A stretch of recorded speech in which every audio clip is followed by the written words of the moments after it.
नमस्कार, मैं डॉक्टर नीलेश वानखड़े आयुर्सिद्ध आरोग्यम के माध्यम से यौन विकार, वंध्यत्व, वात व्याधि, त्वचा विकार और सौंदर्य के लिए विशेष आयुर्वेदिक चिकित्सा नागपुर महाराष्ट्र में करता हूँ। आज हम बात करेंगे एक महत्वपूर्ण विषय पर जो है इरेक्टाइल डिसफंक्शन यानी नपुंसकता।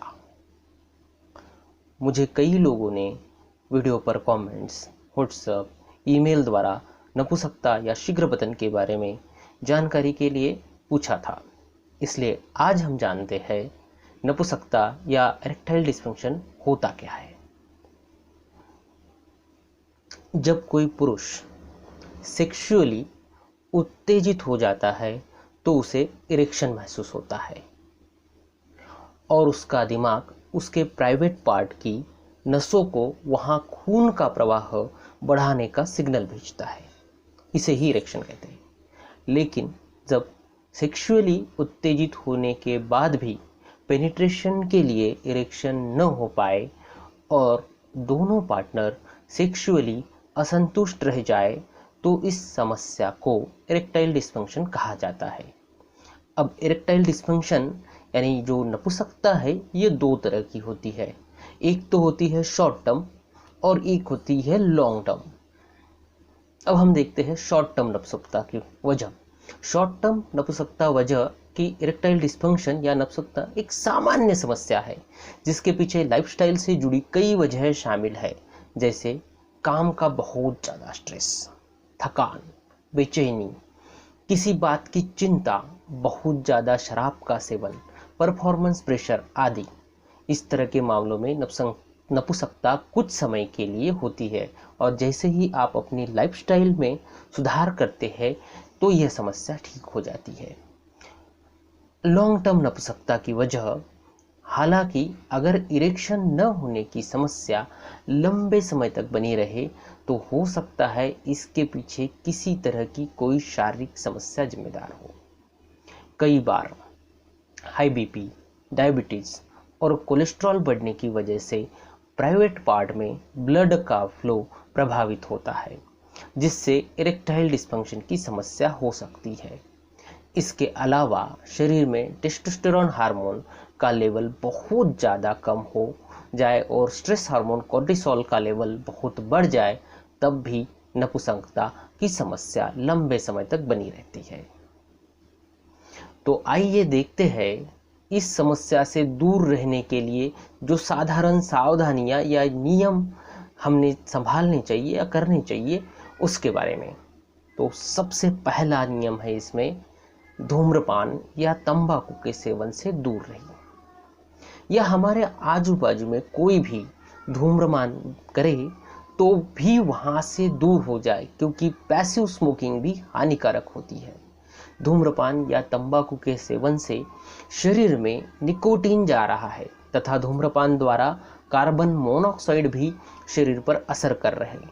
हमारे ब्लड वेसल को छोटा तथा कठोर करने की वजह से भी नपुंसकता आ सकती है। तो अगर आपको इरेक्टाइल डिसफंक्शन की दिक्कत ना हो ऐसा लगता है तो धूम्रपान तथा तंबाकू सेवन बंद कर दें। दूसरी सावधानी है, मद्यपान का त्याग कर दें या नशीले पदार्थों का सेवन नहीं करना है। होता यह है कि कई लोगों को मद्यपान या नशीले पदार्थों के सेवन के पश्चात संबंध बहुत अच्छे बनाने में मदद होती है, परंतु इरेक्शन सिर्फ नशा के ऊपर रहता है और धीरे धीरे मद्यपान या नशीले पदार्थों की मात्रा भी बढ़ानी पड़ती है और आपका शरीर कमजोर होता है, क्षीण हो जाता है और नपुंसकता आपके ऊपर हावी होना चालू हो जाती है। संबंधों की इच्छा मन से उत्पन्न हो तभी आपको इरेक्टाइल डिसफंक्शन की शिकायत नहीं होगी। अब तीसरा नियम है, व्यायाम करना है। व्यायाम बहुत महत्वपूर्ण है। संबंधों के समय हमारे लिंग में इरेक्शन के लिए ज़्यादा खून की जरूरत होती है। 150 से 200 ml खून जब लिंग की ओर बढ़ने लगे तो इरेक्शन सही तरीके से आता है।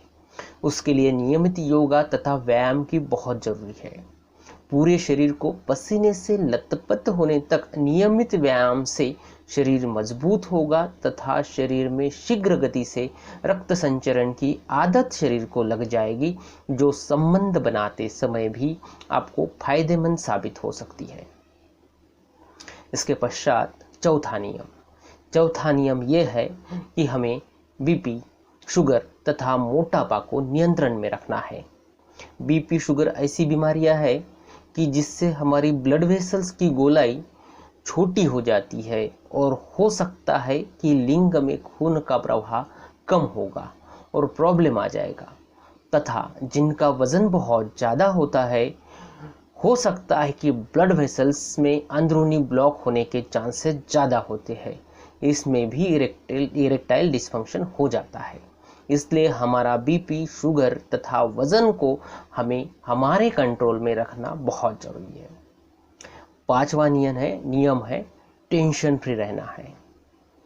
यानी कि आप जब भी बेडरूम में जाते हो तो टेंशन फ्री होकर जाए। आपके काम का, बिजनेस का, पड़ोसियों का तथा किसी भी तरह का कोई भी टेंशन को बेडरूम में लेकर ना जाए। मैं हमेशा कहता हूँ कि अगर आपको नीचे टेंशन चाहिए तो ऊपर का टेंशन फ्री होना बहुत जरूरी है।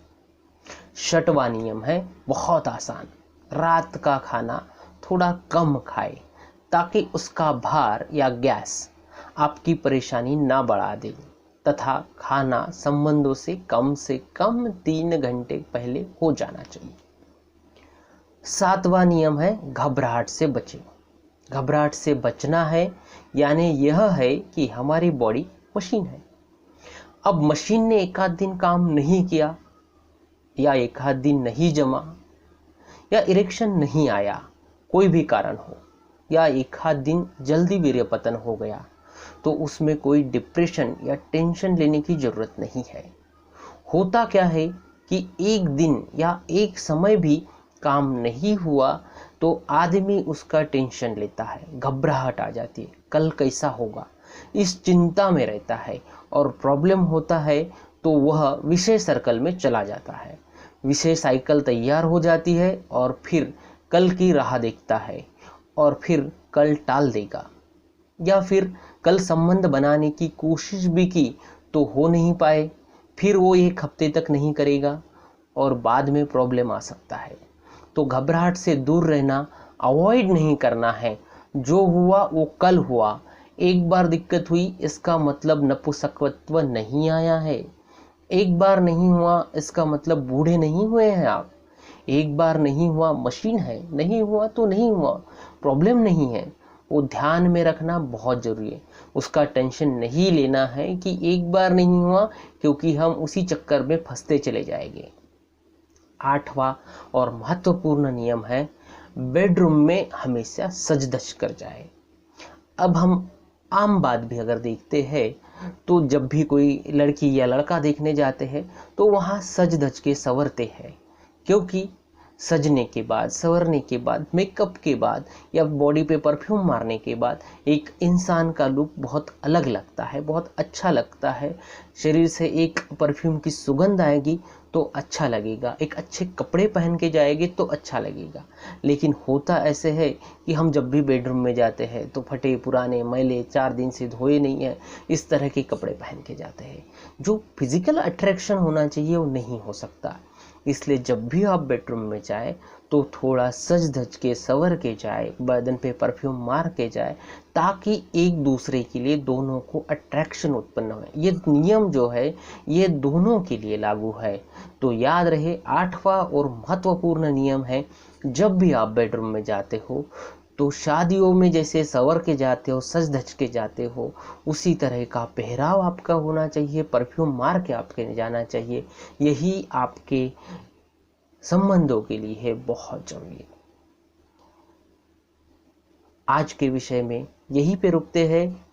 आगे मैं संबंधों के विषय पे, नपुंसकता विषय पे, बंधत्व पे विषय पे अलग अलग वीडियो बनाता रहूँगा। तो तब तक के लिए आप मेरा वीडियो देखते रहिए। धन्यवाद।